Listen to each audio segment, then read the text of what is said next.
आदाब, मुंसिफ टीवी में आपका इस्तकबाल है। आप देख रहे हैं महाराष्ट्र न्यूज। पहले हेडलाइंस। पहलगाम दहशतगर्दाना हमले को हिंदू मुस्लिम फरकावाना रंग नहीं देना चाहिए, शरद पवार का बयान।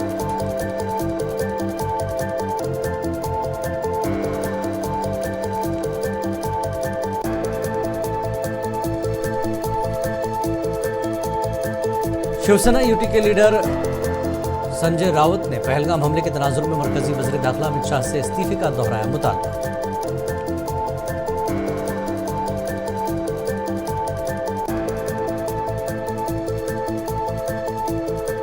औरंगाबाद में लोगों को पानी के मसाइल का सामना। एनसीपी एससीपी कारकुनों ने म्युनिसिपल दफ्तर के बाहर किया शदीद एहतजाज।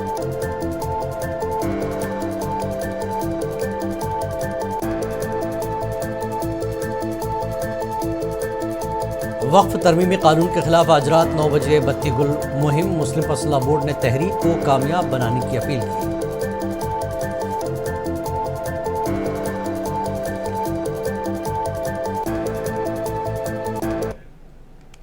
और खबर तफसील से। वक्फ तरमीमी कानून के खिलाफ all India Muslim personal law board की हिदायत के मुताबिक मुल्क भर में पुरअमन एहतजाज का सिलसिला जारी है।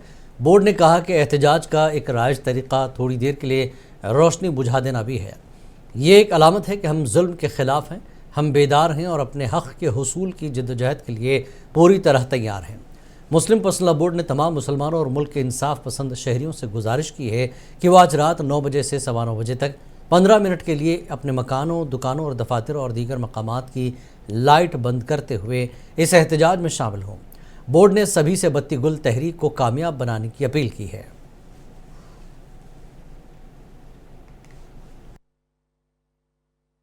बिस्मिल्लाहिर्रहमानिर्रहीम। ख़वातीन व हज़रात, दोस्तों और साथियों, वक्फ कानून में हुकूमत हिंद ने जो सियाह तरमीमात की हैं, जिससे ये अंदेशा पैदा हो गया है कि हमारी वक्फ इमलाक के साथ खिलवाड़ किया जाए। इस बात का अंदेशा पैदा हो गया है कि हमारी मस्जिदें, हमारे कब्रिस्तान, हमारी दरगाहें, हमारी ईदगाहें, हमारे खानखाहें और हमारे जो चैरिटेबल इंस्टीट्यूशंस हैं वो हमारे हाथ से निकल सकते हैं। दोस्तों और साथियों, जरूरत इस बात की है कि हम इस कानून की भरपूर अंदाज में मुखालिफत करें। All India Muslim personal law board, जो हमारा और आप सबका मुत्तफ़क़ा और मुश्तरका प्लेटफॉर्म है, उसने मुताद्दिद प्रोग्राम तजवीज़ किए हैं, जिसमें जलसे भी हैं, जिसमें राउंड टेबल मीटिंग्स भी हैं, जिसमें करारदादें भी हैं, जिसमें हुकूमत हिंद को दिए जाने वाले मेमोरेंडम भी है, जिसमें ह्यूमन चेंज भी है, जिसमें बड़े बड़े खिताबात आम भी हैं। और उसी में एक प्रोग्राम है बत्ती गुल का प्रोग्राम। बत्ती गुल का प्रोग्राम यह है कि हम 30 अप्रैल को रात 9 बजे 15 मिनट के लिए, रात 9 बजे से 9:15 बजे तक के अपने घरों की, अपने कारखानों की, अपने वर्किंग प्लेसेस की और जहां भी हम हो वहां की लाइट बंद कर दें 15 मिनट के लिए सिर्फ। ये प्रोग्राम बज़ाहिर एक अलामती प्रोग्राम है, बज़ाहिर एक सिंबॉलिक प्रोग्राम है, लेकिन इसमें एक वाज़ेह मैसेज हुकूमत हिंद को जाएगा कि पूरे मुस्लिम इलाकों की भी और साथ साथ हमारी सिविल सोसाइटी मूवमेंट के लोगों के भी घरों की बत्तियां गुल होंगी और हम एक वाज़ेह मैसेज देंगे कि इस काले कानून को हुकूमत वापस ले। वक्फ तरमीमी कानून के खिलाफ मुस्लिम पर्सनल लॉ बोर्ड की मुहिम को भरपूर हिमायत हासिल हो रही है। मुख्तलिफ सियासी, समाजी व मजहबी रहनुमाओं ने लोगों से अपील की कि वो बत्ती गुल एहतजाज में हिस्सा लेते हुए अपने इत्तेहाद का सबूत दें। जैसा कि आप सब जानते हैं कि मोदी सरकार द्वारा एक बिल लाया गया, वक्फ अमेंडमेंट एक्ट 2025, जिसके ऊपर काफ़ी चर्चा चली। अभी सुप्रीम कोर्ट के अंदर भी मैटर पेंडिंग है। इसी बिल के और इसी एक्ट के विरोध में जो ये टोटल असंवैधानिक कानून बना रही है मोदी सरकार, उसके विरोध में मुस्लिम पर्सनल लॉ बोर्ड ने एक अपील की है और हमारे पार्टी प्रेसिडेंट असद ओवैसी साहब ने भी अपील की है कि कल 30 अप्रैल रात को 9 बजे से लेके 9:15 तक, यानी सिर्फ 15 मिनट के लिए हमको, आपको, सबको हमारे घरों की, दुकानों की, हमारे जहां जहां जगह है, ऑफिसों की बत्ती बंद करना है। तमाम मुस्लिम तंजीमों ने, समाजी, कौमी, मिल्ली तंजीमों ने यह अपील की है कि 30 अप्रैल के दिन रात 9 बजे से लेकर 9:15 बजे तक 30 अप्रैल को बुध के दिन हम बत्ती गुल एहतजाज करेंगे। हमारे all India Muslim personal board ने एक तहरीक चलाई है 2 महीने के लिए। जब से वक्फ अमेंडमेंट बिल आया है, पास हुआ है, तो ये गलत बिल पास हुआ है और मुसलमानों पे एक तरह की ज्यादती और जुल्म है। तो इसके खिलाफ आवाज उठाने के लिए हमारे संविधान ने हमको जो राइट्स दिया है, उस राइट्स के मुताबिक हम पूरे 2 महीने का हमारा एक शेड्यूल बना हुआ है हमारे पर्सनल बोर्ड की तरफ से। उसमें एक शेड्यूल में 30 तारीख को 9 से 9:15 बजे के बीच में 15 मिनट के लिए अपनी घरों की बत्तियों को आप बंद करके अपने एहतजाज दर्ज कराएं। मुस्लिम पर्सनल लॉ बोर्ड की तरफ से अपील की गई है, सारे उलमाओं की तरफ से ये अपील की गई है कि वक्फ अमेंडमेंट बिल के खिलाफ हम लोग एहतजाज के तौर पे कल 30 तारीख को रात को 9 बजे से 9:15 बजे तक के सारे इलाके में लाइट ऑफ रखेंगे, चाहे दुकान हो, चाहे मकान हो, चाहे फैक्ट्री हो, और हम लोग पुरजोर तरीके से हमारा एहतजाज दर्ज कराएंगे। मेरे अजीज बुजुर्गों, भाइयों, बहनों, दोस्तों, नौजवान साथियों, मेरी बिरादरान इस्लाम से और बिरादरान वतन से मुअद्दबाना गुजारिश है कि मुस्लिम पर्सनल लॉ बोर्ड ने जो अपील जारी की है कि आने वाले 30 अप्रैल को 9 बजे से लेकर 9:15 बजे तक अपने घरों की, अपनी दुकानों की, अपने कारखानों की लाइट बंद कीजिए। बीजेपी ने जो एक गैर कानूनी तरीके से अनकॉन्स्टिट्यूशनल जो वक्फ का बिल पास किया है, जो वक्फ का कानून है, उसके खिलाफ हम आपसे गुजारिश करना चाहते हैं कि 30 अप्रैल को रात में 9 बजे से 9:15 बजे तक आप लोग अपने घरों की लाइट, अपने ऑफिसों की लाइट, जहां तक आपका जोर चलता है वहां तक की तमाम लाइटें बिल्कुल बंद कर रखिए और अपने गम और गुस्सा का इजहार इस बीजेपी सरकार को कीजिए। अब हमारी जमातों ने, खास करके मुस्लिम पर्सनल बोर्ड और तमाम जमातों और उलमाओं ने फैसला किया है कि 30 अप्रैल को 9 से 9:15 बजे तक रात को आपको अपने घर की, अपने मोहल्ले के, मस्जिदों की, मदरसों की, स्कूल्स की, कॉलेज की लाइट्स बंद करनी है।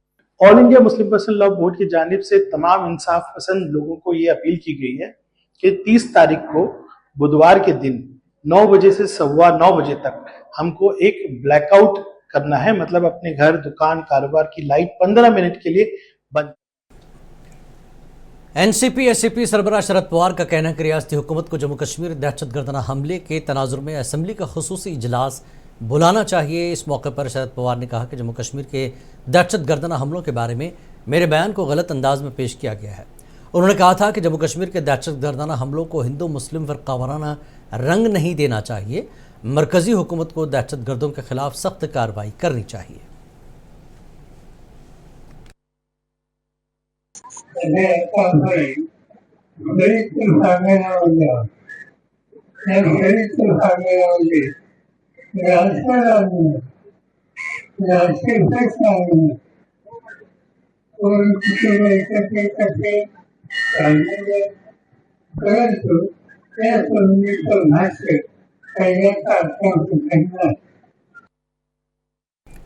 महाराष्ट्र के नायब वज़ीर आला एकनाथ शिंदे का कहना है कि पहलगाम हमले पर सियासत नहीं होनी चाहिए। उन्होंने कहा कि वज़ीर आज़म नरेंद्र मोदी पाकिस्तान को पहलगाम हमले का शदीद रद्दमल देने के लिए दरकार ज़रूरी कार्रवाई कर रहे हैं।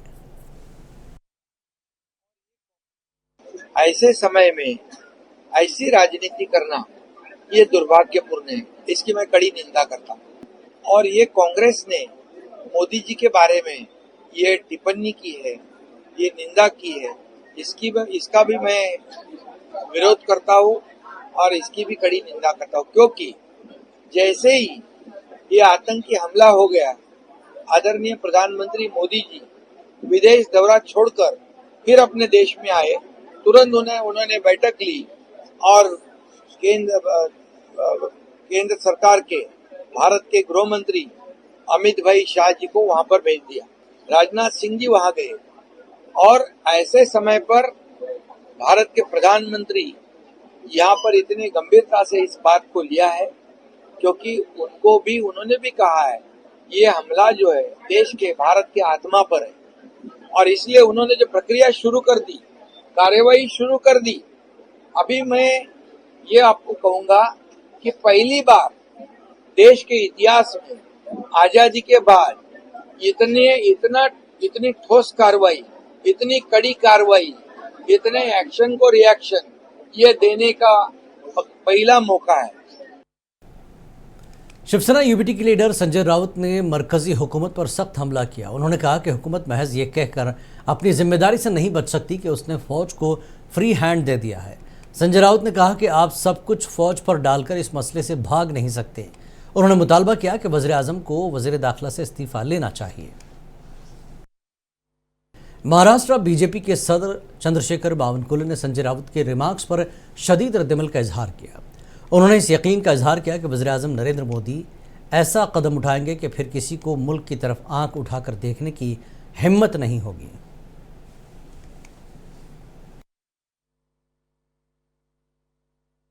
हमारे देश के लिए एक विश्व गौरव है, युग पुरुष है और मुझे विश्वास है 140 करोड़ भारतीय के लिए वो निश्चित रूप से ऐसा कदम उठाएंगे कि हमारे देश की तरफ कोई भी तिरछी नजर करके नहीं देख सकेगा। ये निश्चित रूप से मोदी जी करेंगे। वो ऐसे आदमी है, संजय राउत का क्यों पूछते हो भाई? संजय राउत को कोई देखता भी नहीं है, कोई पूछता भी नहीं है, आप ही उनको पूछने जाते हो। रात को दिखता है उनको, दिन में दिखता नहीं है, उल्टा है। वैसे संजय राउत की हालत है। देखिए, प्रधानमंत्री पूरे विश्व का दौरा, जो भी उनका नियोजित दौरा था सऊदी अरेबिया से, तुरंत वापस आ गए देश में। लेकिन कुछ लोग अपने फैमिली के साथ देश में पर्यटन पे गए थे, उन लोगों ने पर्यटन नहीं छोड़ा, वहां से वो अपना जो तीर चलाते रहे, ट्वीट करते रहे, ट्वीट कहां से? विदेश से, परिवार के साथ। उनको वापस नहीं आए? अपना परिवार का पूरा दौरा छोड़ के वापस महाराष्ट्र में क्यों नहीं आए? वहां से बता रहे, ट्वीट कर रहे वहां से। अरे भाई, प्रधानमंत्री वापस आ गए सऊदी अरेबिया से, तुरंत आए कि नहीं आए? भाई आपने देखा कि नहीं देखा? और ये क्या कर रहे थे? वहां से ट्वीट कर रहे थे। कहां से ट्वीट कर रहे थे? जो गए थे घूमने, हाँ, लंदन से ट्वीट कर रहे थे। भाई आप में इतनी देश की अगर है, वापस क्यों नहीं आए? एनसीपी एससीपी के लीडर जयंत पाटिल ने पहलगाम हमले पर तबसरा करते हुए कहा कि जम्मू कश्मीर से दहशतगर्दी के मसले को हल करने की जरूरत है। उन्होंने कहा कि अपोजिशन ने इस मामले पर हुकूमत को अपनी मुकम्मल हिमायत का ऐलान किया है।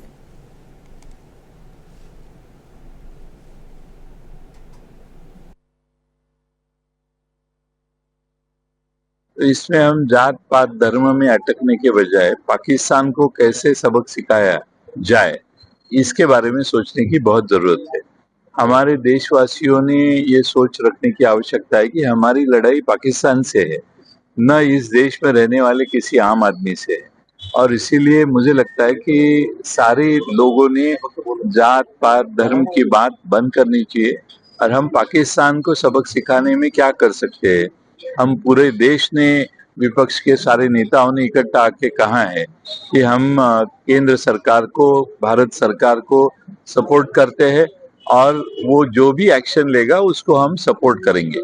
तो अभी हम राह देख रहे हैं कि भारत सरकार क्या एक्शन लेती है।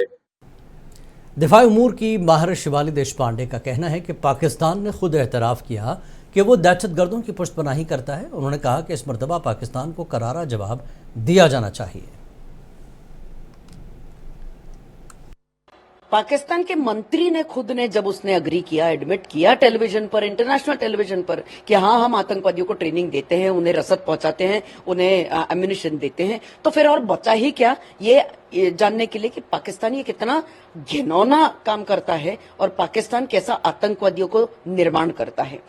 जो 22 अप्रैल में जो हादसा हुआ था पहलगाम में, उससे ज्यादा घिनौनी हरकत पाकिस्तान और क्या कर सकता है। और अभी जो हमारी इन्वेस्टिगेशन हो रहे हैं उसके बाद तो पता चल रहे हैं कि वो जो आतंकवादी थे वो एक्स ISI एजेंट थे, एक्स रेगुलर पाकिस्तान आर्मी के सोल्जर्स थे।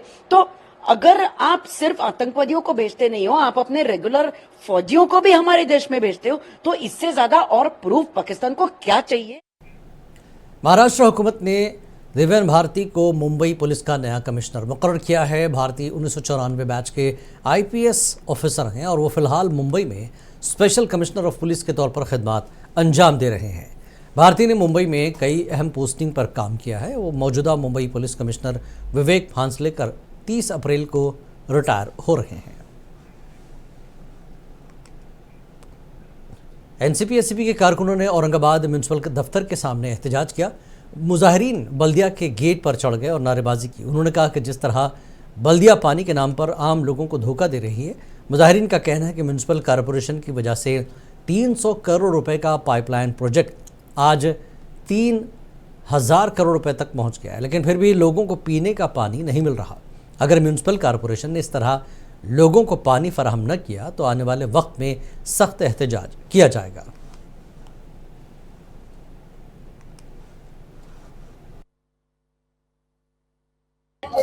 महीने में 3 दिन ही पानी आ रहा है और साल भर के पैसे ले रहे, पब्लिक की लूट हो रही है। ऐसे आयोग को जल्द से जल्द यहाँ से वापस करना चाहिए। कितने सालों से पानी की समस्या? 1988 से यहाँ पे पानी नहीं आ रहा। पहले रोज पानी आता था, अब पानी बिल्कुल बंद कर दिए और महीने में 3 दिन पानी दे रहे और साल भर का पैसा ले रही है कारपोरेशन। आपने किस तरह ब्याज के साथ पैसा वसूल कर रही है कारपोरेशन। पानी और चूना लगाने का आंदोलन कर रहे हैं। मांग पूरी नहीं हुई तो फिर से डबल आंदोलन करेंगे, इससे बड़ा आंदोलन करेंगे। जलगांव के भोसावल में जहां गर्मी में दर्जा हरारत 46 डिग्री सेल्सियस तक पहुंच गया है, बस और ट्रेन से सफ़र करने वाले मुसाफिरों को पीने के पानी की सबसे ज़्यादा कमी का सामना करना पड़ता है। इस बात को मद्देनजर रखते हुए आज गरीब नवाज रिलीफ फाउंडेशन भोसावल टीम ने बस स्टेशन और रेलवे स्टेशन के करीब ठंडे पानी का स्टॉल लगाया, जिसका इफ्तिताह deputy chief officer municipal council Bhusawal Parvez Shaikh के हाथों किया गया। इंतजामी अफसरान अजीत भट्ट, मुकेश पाटिल, दीपक आहरे मेहमान खुसूसी थे। मकामी लोगों ने GNRF के इस काम को सराहा और हौसला अफजाई की।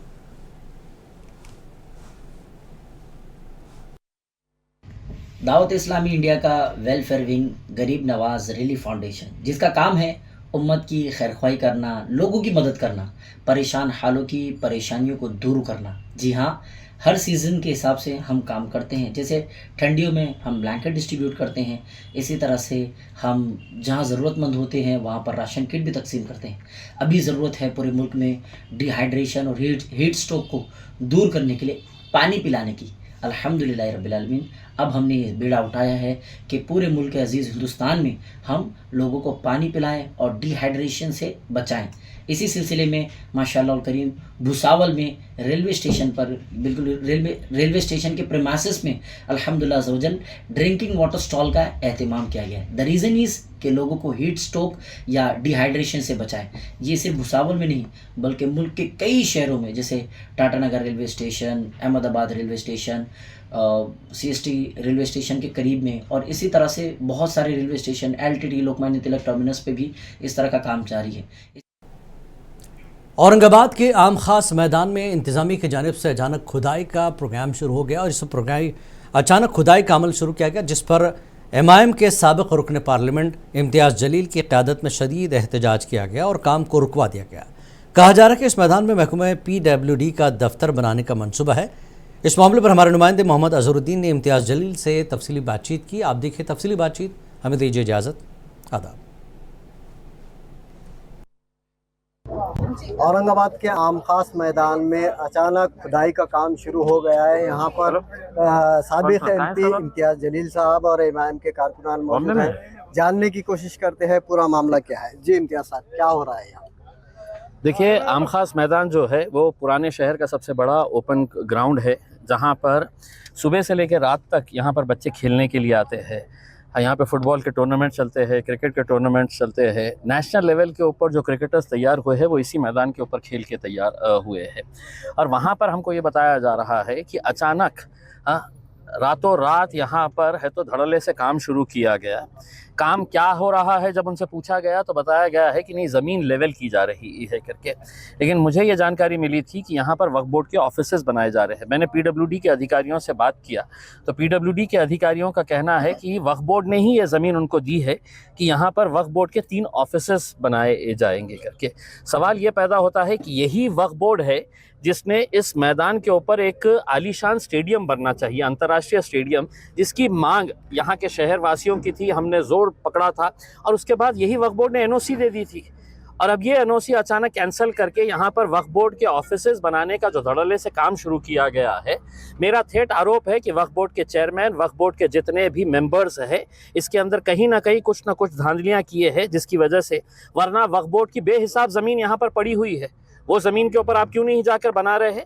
एक तरफ सरकार हमारी वक्फ बोर्ड की ज़मीनों के ऊपर है तो गलत नज़र डाले हुए है, और वक्फ बोर्ड जिसकी जिम्मेदारी है कि अपनी ज़मीन को प्रोटेक्ट करना, तो वो ना करते हुए यहाँ पर बच्चों को खेलने की सुविधा ना देते हुए यहाँ पर ऑफिसेस बनाने का जो उनका षड्यंत्र, जो चाल थी, उसको रोकने के लिए यहाँ पर बेहिसाब लोग जमा हुए हैं। और हम साफ शब्दों में ये बता दे रहे हैं कि 3 ऑफिसेस बनाना तो बहुत दूर की बात है, 1 इंच जगह भी यहाँ पर किसी तरह के कंस्ट्रक्शन को हम इजाज़त नहीं देंगे। यानी ये कहा जा सकता है कि इसमें वक्फ बोर्ड की धांधली की वजह से यहाँ जो स्टेडियम बनना था, अब उस पर सवालिया निशान लग रहा है। कोई सवालिया निशान नहीं है सर, हम तो खुले तौर के ऊपर कह रहे हैं कि यहाँ पर किसी हालत के अंदर कोई कंस्ट्रक्शन नहीं। इंशाल्लाह आज नहीं तो कल यहाँ पर स्टेडियम बनना था और इंशाल्लाह बन के रहेगा। उसमें सिर्फ यही ज़मीन को हड़पने की चाल नहीं चली जा रही है। रोशन गेट के आगे जो गिरनी की ज़मीन है, उसके ऊपर हमने कमिश्नर साहब को लेकर गए थे, म्युनिसिपल कमिश्नर को। वो बहुत खेल प्रिय है, उनकी खुद की ख्वाहिश है कि यहाँ पर स्टेडियम ग्राउंड्स बनना चाहिए करके। उन्होंने यहाँ तक कहा था कि वो ज़मीन को महानगर पालिका पैसा देकर वो गिरनी की ज़मीन अपने पास ले लेगी और वहाँ पर फुटबॉल का स्टेडियम बनाया जाएगा। लेकिन अब ये जानकारी मिली है कि कुछ बिल्डर्स यहाँ के कुछ बड़े अधिकारियों के साथ मिलकर वो ज़मीन हड़पने की साजिश कर रहे हैं। तो ये ज़मीन को बचाना और गिरनी की ज़मीन को बचाना ये शहर वासियों की जिम्मेदारी है।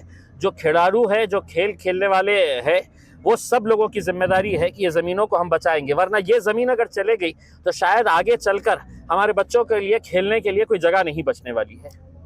इसके लिए आपका अगला इक़दाम क्या रहेगा? मेरा अगला इक़दाम कुछ नहीं रहेगा।